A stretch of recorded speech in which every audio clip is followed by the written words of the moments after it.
Hello, Priestess Mamas. This is Dania Foster, Priestess of Motherhood. I am also a clinical naturopath and energetics therapist. So, today our podcast is all about healing through burnout. Uh, so, burnout is one of those things that in this modern world, I believe that it has become so normalized and everybody's tired. Everybody's always just like, oh, yeah, we're just getting through. Everybody's just, oh, we'll just get through this one thing and then things will clear up. Or, I've just got so much on my plate and balancing everything is the norm for so many people that I speak with.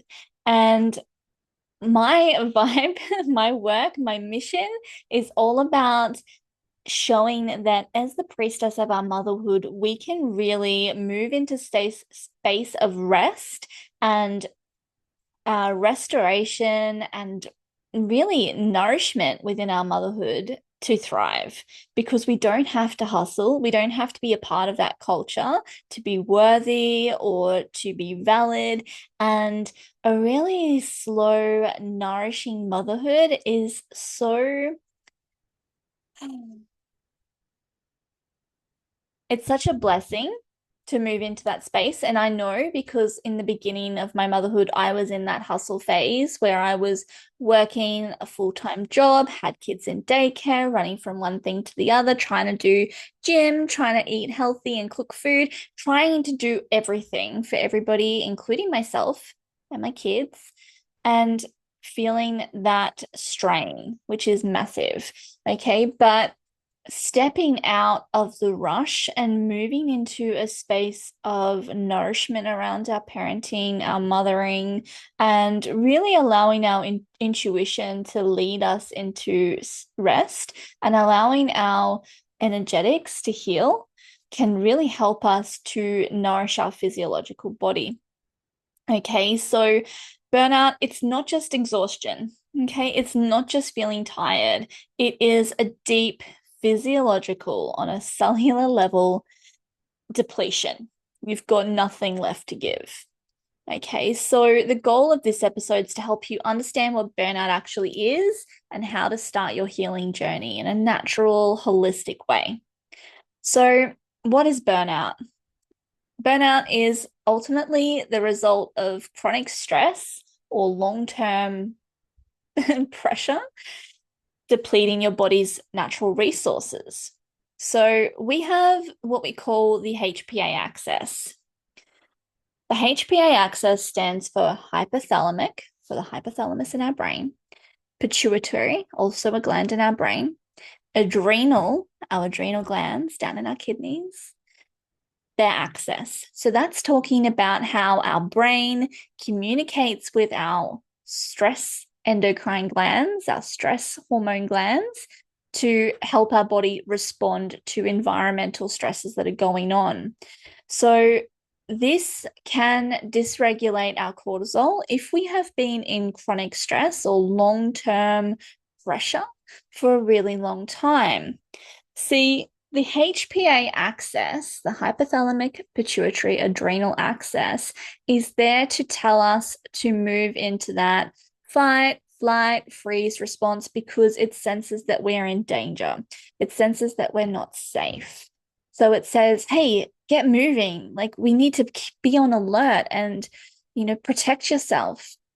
When you're in a space of high stress or high pressure, and that's something that you feel long term, then your body is putting those chemicals out, those messengers. Hormones are chemical messengers in our body out, and hormones stay in our system for a long time. They're not like a neuron response is like fast, quick, and then fades out. Hormones are long acting, so they hang around, and that causes an ongoing cascade. So, what's the impact of being in HPA axis dysregulation, or what we call as nervous system dysregulation? That's a common thing that's being talked about a lot lately.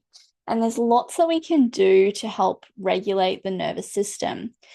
So, if you are stuck in fight, flight, freeze responses, then we need to help nourish your nervous system and teach your body how to feel safe.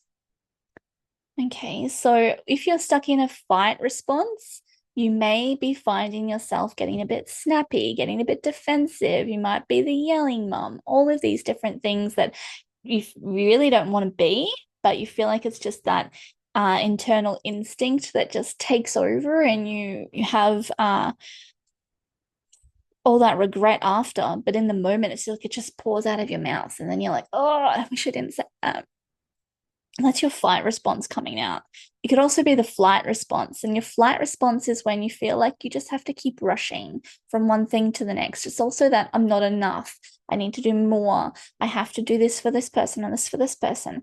There's lots of energetics that lie behind those feelings. But we can address that, as well as, this is holistically healing, addressing the shadow aspects and the emotions and the stories behind these things, as well as soothing the nervous system with herbs, with nutrition, helping your body feel safe on that level. The other nervous system response that you may notice is the freeze response.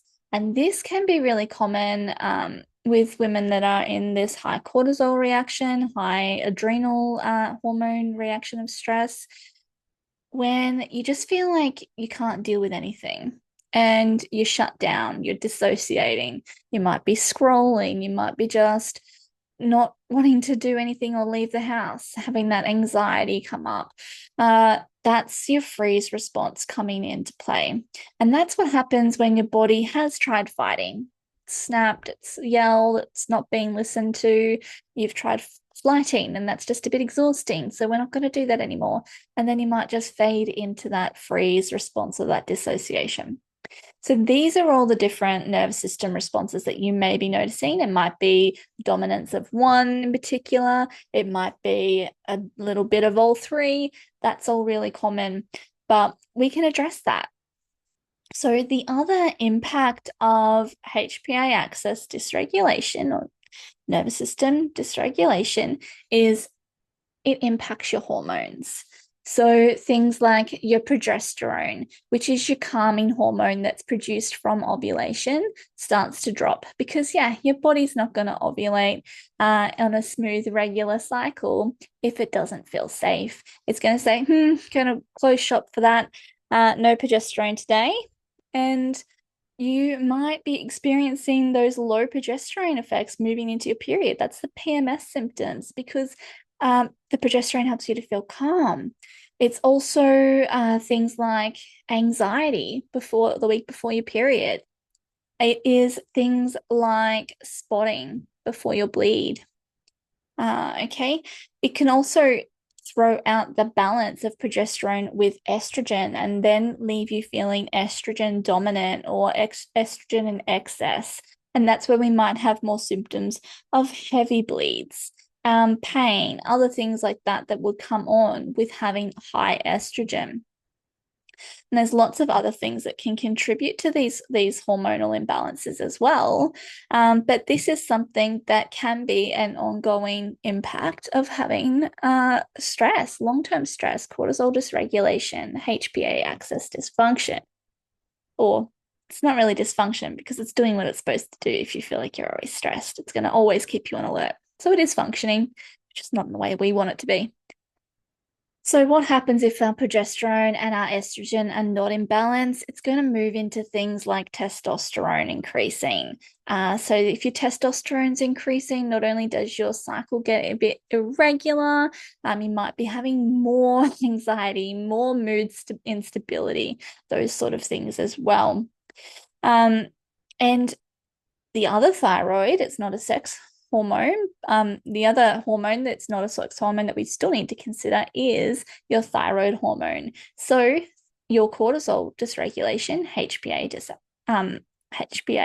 axis dysregulation, is also going to impact your thyroid.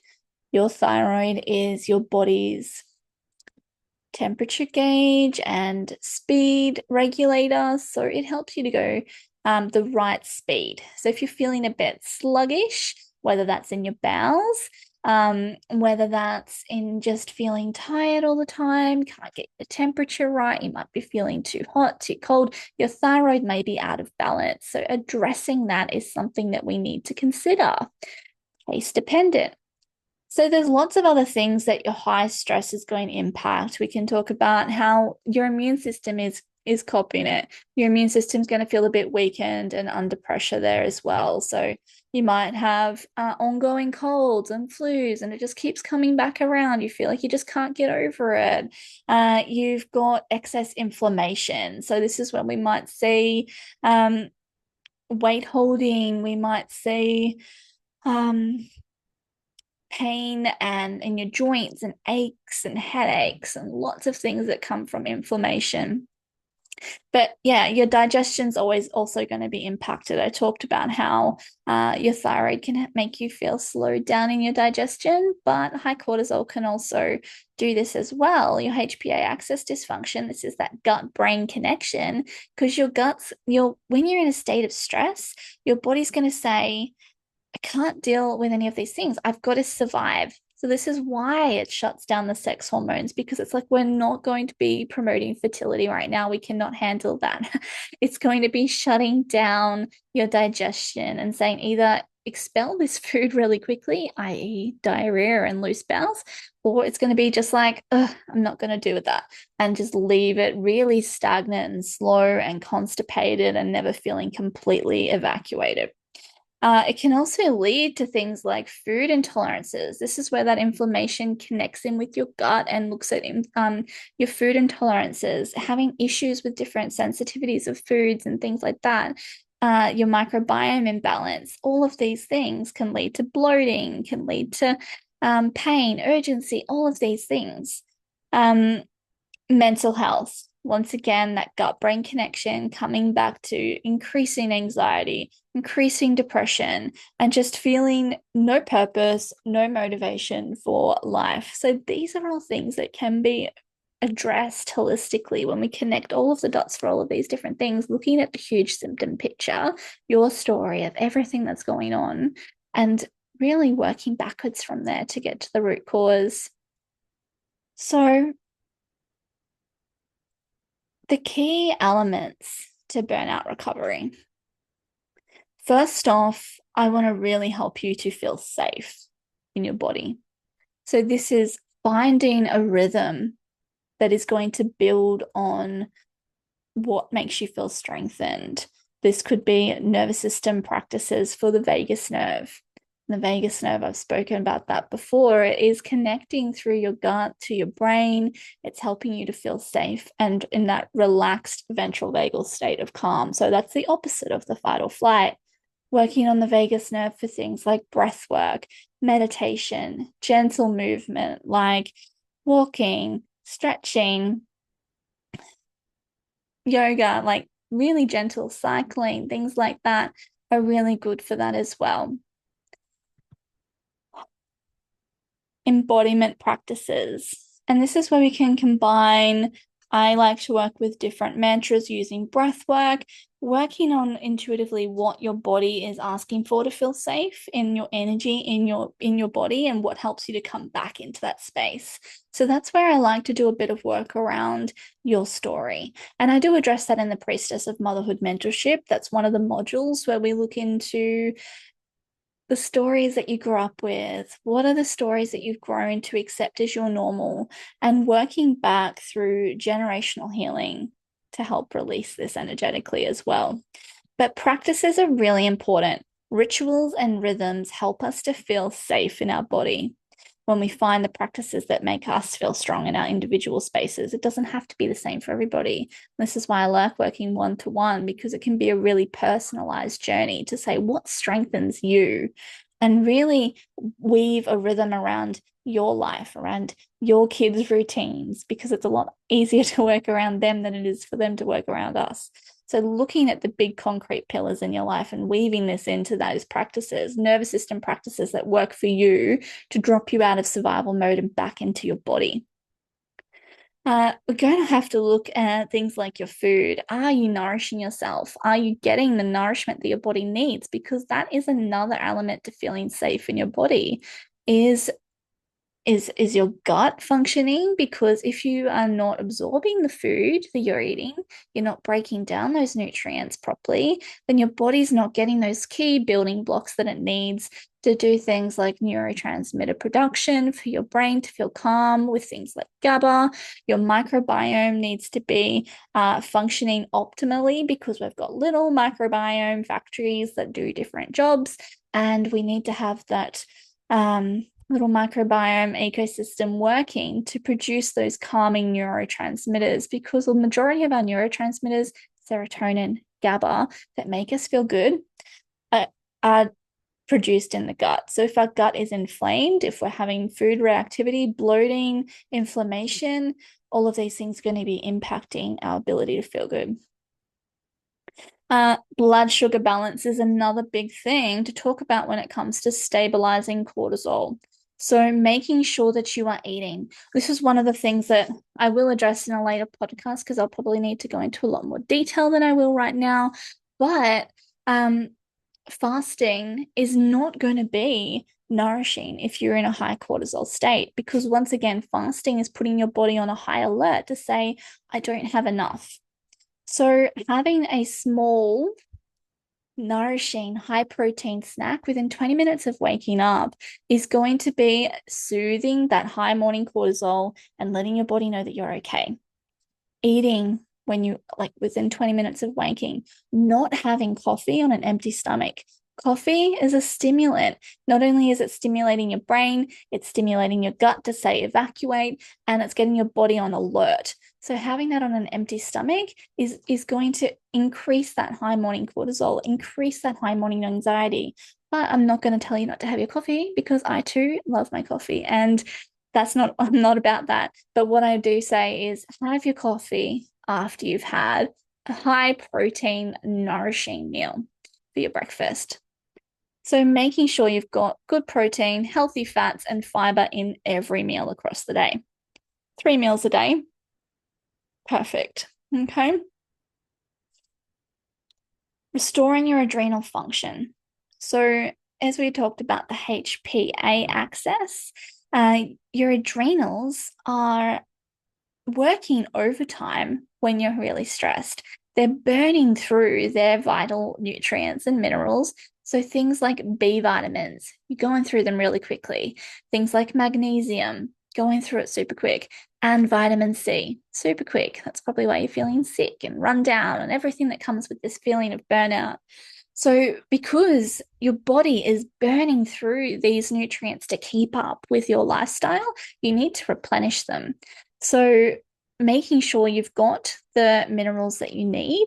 This is why I run a HTMA, which is a hair tissue mineral analysis within my Priestess of Motherhood mentorship. I include it in the cost because I think it's really essential for a lot of women in this position to be able to have a look at your minerals, to have a look at the ratios and the differences between different things to let us know how your adrenals are responding, how your thyroid is responding to your current situation.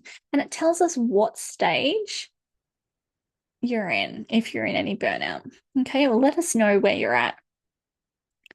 So, looking at different minerals that you have and how much you're burning through them so that we can replace them, so that we can build a food plan that's going to be building this into your regular nutrition life, and also supplementing to build a bridge back to that while they're in a depleted state. Because I guarantee you, if you're coming to me with these burnout symptoms, then you're going to be in a depleted state. And we just need to work out with which ones and how much so that we can get you back to thriving.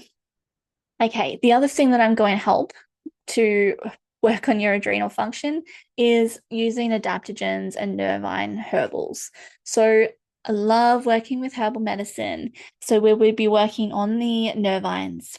So nervines like lemon balm, passion flower, oats, beautiful herbs that we've got to work with there, other adaptogens, working with things like rhodiola, romania, withania.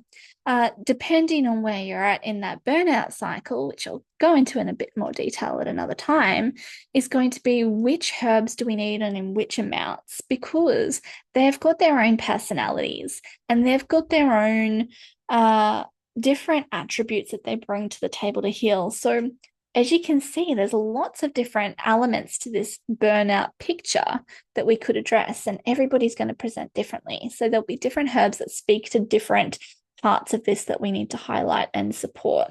So working with herbal adaptogens and nervines in a little tincture that you take morning and night to help regulate your body, to feel safe, come back into your body, and working with plant medicine in that way is super healing. I love working in that way to restore nervous systems.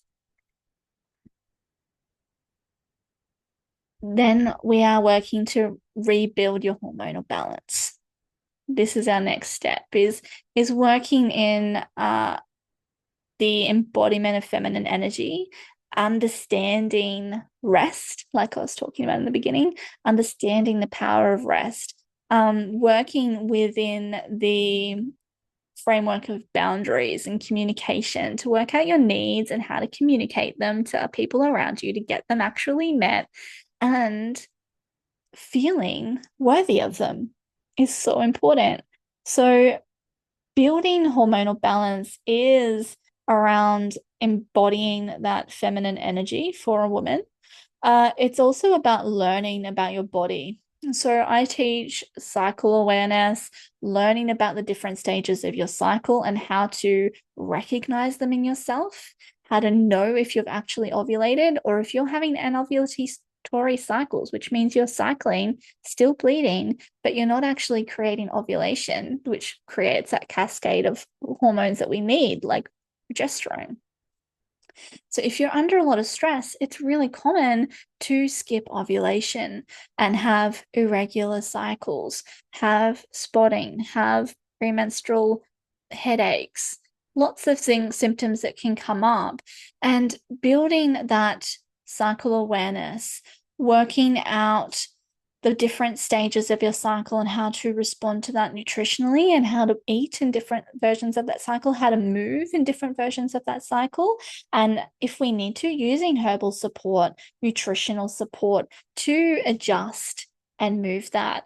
And I'll always look to functional testing to see where your hormones are at if we are having a hormone story here, because our bodies are very intricate. We only need very slight adjustments with our hormones to throw them in the opposite direction.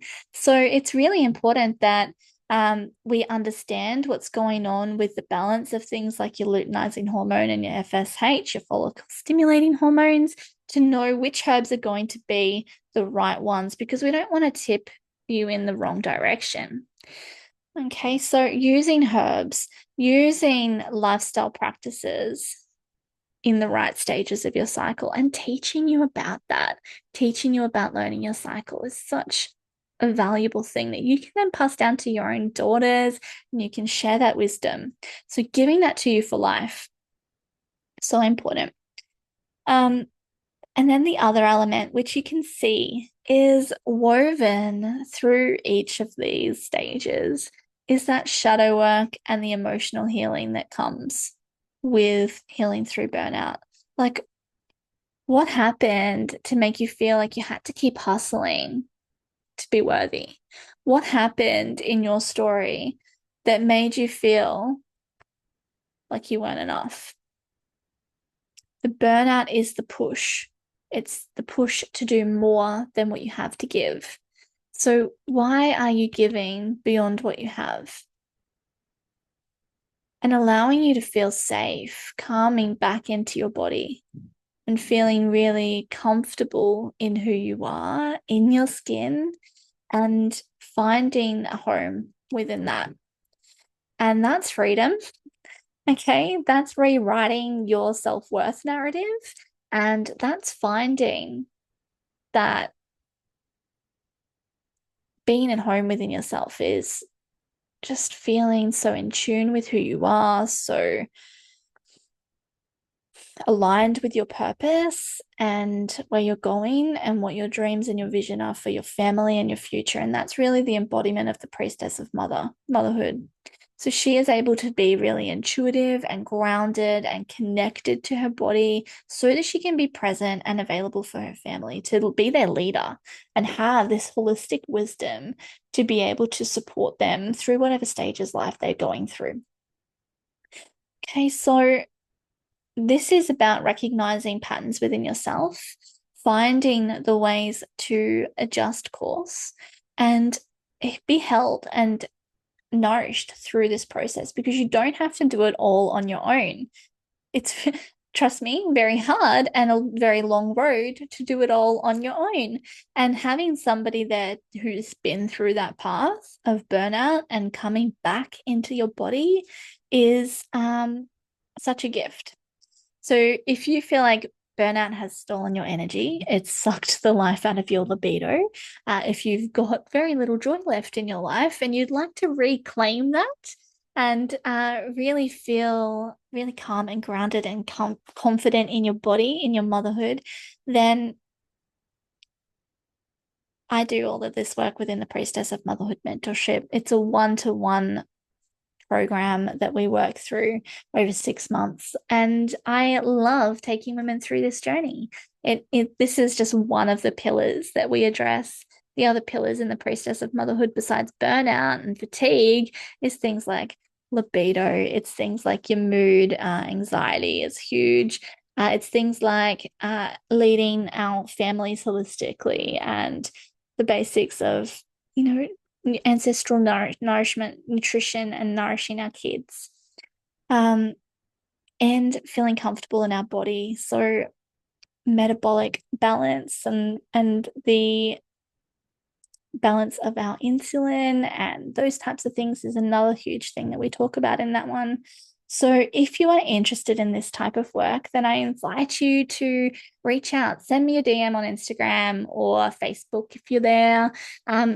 Reply to my comments in my posts on Instagram and ask me any questions and let me know how you're experiencing this. And if this has helped you, let me know, because I want to know this is reaching you, this is helping you, because the more women that are thriving in their motherhood, the more we're raising this generation to understand their bodies, to feel confident and comfortable in who they are, to thrive in their own individuality. Unbridled and wild children is what I'm here for. And we really let our kids loose to be who they are when we can do that for ourselves as well. So I think that to be able to be the best leader for our families, we need to be able to lead from front and look after ourselves so that we can be there and look after them. So you can either send me a message or check out daniafoster.com to book any of your consults, or send me a message. Lots of love.